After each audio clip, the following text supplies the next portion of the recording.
मेघालय में एक हनीमून जानलेवा बन जाता है। कमलकांत शाह मृत पाए जाते हैं। उनकी पत्नी पर आरोप लगाया जाता है। क्या वह एक हत्यारी है या साजिश का शिकार? आज रात हम सच्चाई की तलाश करेंगे। कमलकांत शाह और उनकी पत्नी निराली का मेघालय में हनीमून एक सपने की तरह शुरू हुआ था।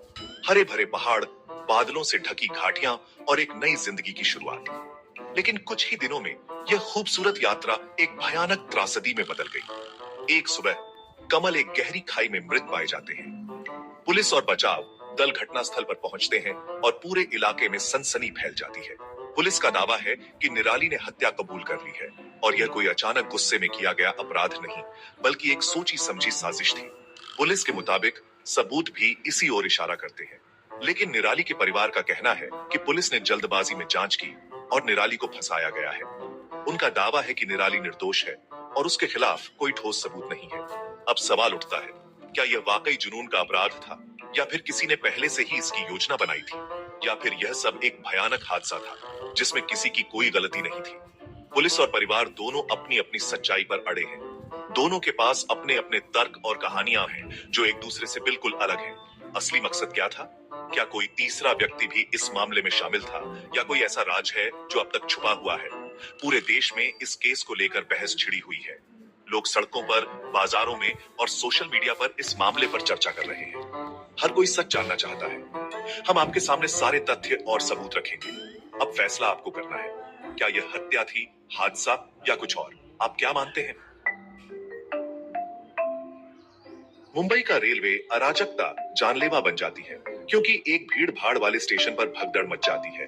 भीड़ भाड़, खराब बुनियादी ढांचा और भीड़ नियंत्रण की कमी इसके लिए जिम्मेदार है। अधिकारी जांच का वादा करते हैं, लेकिन यात्री जवाबदेही चाहते हैं, बहाने नहीं। यह एक मानव निर्मित आपदा है, भाग्य का खेल नहीं। क्या कोई जिम्मेदार ठहराया जाएगा, या यह त्रासदी भुला दी जाएगी? लाखों लोगों की सुरक्षा दांव पर है। राष्ट्र वास्तविक बदलाव की मांग करता है। आसमान में दहशत फैल गई जब एक इंडिगो फ्लाइट को बम की धमकी मिली। पायलट ने तुरंत सतर्कता दिखाई और विमान को सुरक्षित रूप से नजदीकी हवाई अड्डे पर आपातकालीन लैंडिंग कराई। यात्रियों के चेहरों पर डर साफ झलक रहा था, लेकिन क्रू की सूझबूझ और त्वरित कार्रवाई ने सभी की जान बचा ली। सुरक्षा दल ने बिना समय गंवाए विमान को घेर लिया। बम स्क्वाड ने हर कोना खंगाला और यात्रियों को सुरक्षा के घेरे में बाहर निकाला गया। हर कोई सांसें थामे इंतजार कर रहा था कि क्या होगा। डर का माहौल था, लेकिन सुरक्षा बलों की मुस्तैदी ने हालात को काबू में रखा। सवाल उठता है, क्या यह धमकी असली थी या किसी ने अफवाह फैलाकर दहशत मचाई? मीडिया में खबरें तेजी से फैलने लगी और लोग अपने प्रियजनों की सलामती के लिए बेचैन हो उठे। पुलिस और खुफिया एजेंसियां तुरंत जांच में जुट गईं। सीसीटीवी फुटेज खंगाले गए, संदिग्ध कॉल्स की पड़ताल हुई और हर सुराग को बारीकी से देखा गया। आखिर इस धमकी के पीछे कौन था और उसका मकसद क्या था? ऐसी घटनाएं न सिर्फ यात्रियों की जान जोखिम में डालती हैं, बल्कि पूरे देश की सुरक्षा व्यवस्था को चुनौती देती है। हवाई अड्डे पर अलर्ट जारी कर दिया गया और यात्रियों की आवाजाही पर कड़ी नजर रखी गई। अधिकारी लगातार मीडिया को जानकारी दे रहे हैं और जनता को आश्वस्त कर रहे हैं कि दोषियों को बख्शा नहीं जाएगा। जांच में कोई कसर नहीं छोड़ी जा रही है और जीरो टॉलरेंस की नीति अपनाई गई है। पूरा देश चाहता है कि इस तरह की घटनाओं के पीछे जो भी लोग हैं, उन्हें सख्त सजा मिले और न्याय की जीत हो। ऐसी घटनाएं हमें सतर्क रहने की सीख देती हैं और सुरक्षा के महत्व को रेखांकित करती हैं। जम्मू और कश्मीर में एक नागरिक एक पुलिस AK-47 के साथ गायब हो जाता है। एक अलार्मिंग उल्लंघन, एक घातक हथियार गलत हाथों में कैसे चला गया? सुरक्षा बल हाई अलर्ट पर हैं, आदमी और राइफल दोनों की तलाश कर रहे हैं। क्या यह लापरवाही थी या कुछ और सिनिस्टर? आतंक का जोखिम वास्तविक और अर्जेंट है। राष्ट्र जवाब और त्वरित कार्रवाई की उम्मीद करता है। हमारी सुरक्षा ऐसी चूकों को बर्दाश्त नहीं कर सकती। कश्मीर में नई वंदे भारत एक्सप्रेस पर एक परिवार ने अपने बच्चे का जन्मदिन मनाया और इस जश्न का वीडियो सोशल मीडिया पर वायरल हो गया। ट्रेन के डिब्बे में केक काटा गया, गाने गाए गए और कई यात्री इस पल को अपने फोन में कैद करते दिखे। इस घटना ने इंटरनेट पर बहस छेड़ दी। क्या सार्वजनिक जगहों पर ऐसे निजी जश्न मनाना सही है?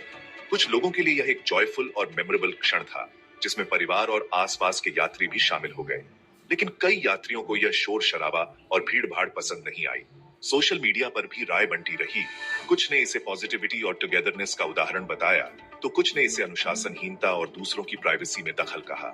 सवाल उठता है, क्या यह हार्मलेस फन है या फिर सार्वजनिक जगह पर दूसरों की सुविधा की अनदेखी? ट्रेन स्टाफ भी असमंजस में दिखा। क्या उन्हें रोकना चाहिए था या माहौल को हल्का रखना चाहिए था? कुछ यात्रियों ने विरोध किया, तो कुछ ने परिवार का साथ दिया। इस घटना ने डिजिटल युग में सोशल एटिकेट और पब्लिक बिहेवियर पर नई बहस छेड़ दी है। सोशल मीडिया पर एटिकेट एक्सपर्ट्स और आम लोग अपने अपने तर्क दे रहे हैं। क्या सार्वजनिक जगहों पर निजी खुशी मनाना सही है या इससे दूसरों को असुविधा होती है?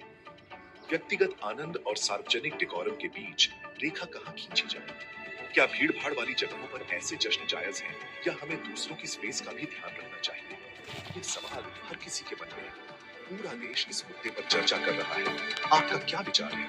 क्या आप ऐसे जश्न का समर्थन करते हैं या आपको लगता है कि सार्वजनिक जगहों पर अनुशासन जरूरी है? आज रात हमने हत्या, अराजकता, आतंक और विवाद का सामना किया है। हर कहानी न्याय, सुरक्षा और जिम्मेदारी के बारे में अर्जेंट सवाल उठाती है। आपकी आवाज मायने रखती है। जवाब मांगे, जवाबदेही मांगे। हम इन कहानियों पर नजर रखेंगे और सच्चाई के लिए दबाव डालेंगे। बने रहें और बहस में शामिल हों।